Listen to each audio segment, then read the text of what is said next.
23 नगरपालिका नगरपंचायतींसाठी मतदानाला सुरुवात झालेली आहे। 16 जिल्ह्यातील नगरपालिका नगरपंचायतींसाठी मतदान पार पडत आहे। न्यायालयीन प्रकरणांमुळे निवडणुका स्थगित झाल्या होत्या।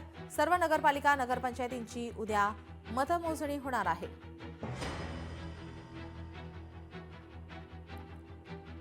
आज 16 जिल्ह्यातील 23 नगरपालिका नगरपंचायतींच्या अध्यक्षपदांसह सर्व सदस्य पदांसाठी आणि 76 नगरपालिका आणि नगरपंचायतींमधील 154 सदस्यांपदांसाठी या ठिकाणी मतदान पार पडत आहे। न्यायालयीन प्रकरणांमुळे निवडणूक स्थगित झालेल्या नगरपालिका नगरपंचायतच्या अध्यक्ष सदस्य आणि काही ठिकाणी केवळ सदस्य पदांसाठी मतदान होत आहे। सकाळी 7:30 वाजल्यापासून मतदानाला सुरुवात झालेली आहे। काही ठिकाणी गोंधळ पाहायला मिळतो तर काही ठिकाणी मतदारांमध्ये उत्सुकता, मतदान करण्यासाठी मतदान केंद्रावर गर्दी सुद्धा पाहायला मिळते। सायंकाळी 5:30 वाजेपर्यंत मतदान हे करता येणार आहे।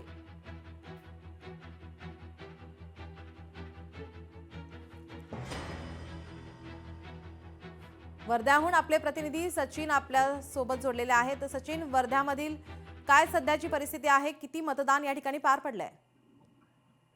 नक्कीच या ठिकाणी आपण पाहू शकतो एक सकाळी 9:30 वाजेपर्यंत 5.91% मतदान पार पडलेलं आहे। आपण देवळी तालुक्याच्या देवळी नगरपालिकेच्या निवडणुकीच्या अनुषंगाने जनता महाविद्यालय येथे मतदार मोठ्या संख्येने या ठिकाणी मतदानासाठी येत आहे।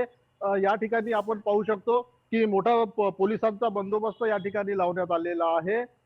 या ठिकाणी भाजपचे उमेदवार जे आहे शोभा तडस त्यांच्यासाठी मुख्यमंत्री देवेंद्र फडणवीस यांनी सभा घेतली होती। त्यामुळे या ठिकाणी रामदास तडस यांची प्रतिष्ठा पणाला लागलेली आहे। त्यासोबतच इथे माजी आमदार रणजित कांबळे यांची सुद्धा प्रतिष्ठा पणाला लागलेली आहे। तो त्यासोबतच या ठिकाणी प्रशासनाने मोठा कुठलाही अनुचित प्रकार घडू नये याकरिता मोठा पोलिसांचा तगडा बंदोबस्त त्यासोबतच प्रशासन सुद्धा इथे तैनात असल्याचं दिसून येत आहे। सोबतच आपण पाहू शकता की मोठ्या प्रमाणामध्ये इथे मतदान करण्यासाठी बाहेर निघताना दिसून येत आहे। सायंकाळपर्यंत किती मतदानाची टक्केवारी पार पडते हेच पाहणं महत्त्वाचं ठरणार आहे। आपल्यासोबत बोलण्यासाठी देवळी विधानसभेचे आमदार राजेश बकाने आहे। भाऊ, काय सांगाल? आपण मतदान पार पाडलाय, काय सांग? परमपूज्य डॉक्टर बाबासाहेब आंबेडकरांनी संविधानामध्ये दिलेला हक्क आम्ही बजावला।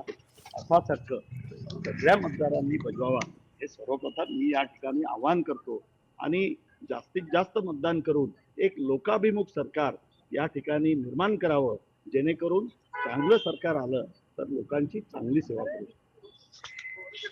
नक्कीच या ठिकाणी जास्तीत जास्त नागरिकांनी मतदानाला बाहेर पडावं असं आवाहन त्यांनी केलेलं आहे। एकीकडे आपण पाहू शकतो की पोलिसांचा तगडा बंदोबस्त आणि मतदार मोठ्या प्रमाणात इथे मतदान करण्यासाठी येत असल्याचं चित्र एकंदरीत दिसून येत आहे। निलिमा जी, धन्यवाद आपण दिलेल्या या सविस्तर माहितीसाठी। आपले प्रतिनिधी चंद्रशेखर भांगे सुद्धा आपल्यासोबत पुण्याहून जोडलेले आहेत। चंद्रशेखर, आतापर्यंत किती टक्के मतदान पार पडलंय? कशा प्रकारे या ठिकाणी मतदारांमध्ये उत्साह पाहायला मिळतोय? नीलम, खरं तर मी सध्या पुण्यातील फुरसुंगी नगर परिषदेच्या मतदानाच्या ठिकाणी आहे आणि आपण बघू शकता की या ठिकाणी मोठा गोंधळ काही वेळापूर्वी आपल्याला पाहायला मिळाला होता आणि या गोंधळानंतर जो आहे तो पोलिसांच्या बंदोबस्तामध्ये मोठ्या प्रमाणात वाढ करण्यात आलेली आहे। मोठ्या प्रमाणात नागरिक जे आहेत ते मतदान करण्यासाठी रस्त्यावरती आलेले आहेत। आपण बघू शकता की हे फुरसुंगीतील छत्रपती संभाजी महाराज चौक आणि या ठिकाणी मोठी गर्दी आपल्याला पाहायला मिळत आहे। आणि दुसऱ्या बाजूला जर आपण पाहिलं तर शाळेमध्ये ज्या ठिकाणी मतदान सुरू होतं त्या ठिकाणी काही उमेदवार वारंवार आतमध्ये बूथमध्ये जात होते, त्या कारणावरून काही वेळापूर्वी त्या ठिकाणी मोठा गोंधळ आपल्याला पाहायला मिळाला आणि या सगळ्या गोंधळानंतर जे आहे ते आता पोलिसांनी बंदोबस्तामध्ये मोठ्या प्रमाणात वाढ केलेला आहे। खरं तर फुरसुंगी आणि देवाची उरळी नगर परिषदेच्या 32 जागेसाठी साधारण 100 पेक्षा अधिकचे जास्त उमेदवार जे आहेत ते या ठिकाणी उभे राहिलेले आहेत आणि या सगळे उमेदवार जे त्यांचं नशीब आजमावत आहेत। नगराध्यक्ष पदाच्या एका जागेसाठी 7 उमेदवार नगराध्यक्ष पदाच्या उमेदवारासाठी या ठिकाणी उभे आहेत। एकंदरीत आपण बघू शकतो की या ठिकाणी पोलिसांचा मोठा बंदोबस्त आपल्याला पाहायला मिळत आहे आणि पोलीस जे आहेत अनेक नागरिक जे विनाकारण थांबलेले आहेत त्यांना या ठिकाणाहून बाहेर काढताना आपल्याला दिसत आहेत।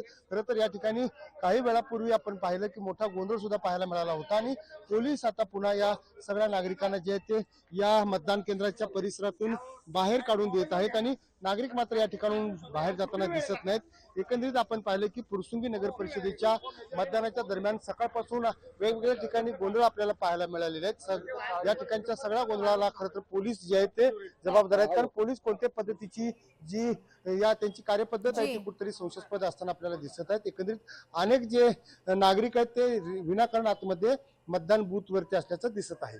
जी, धन्यवाद आपण दिलेल्या या सविस्तर माहितीसाठी।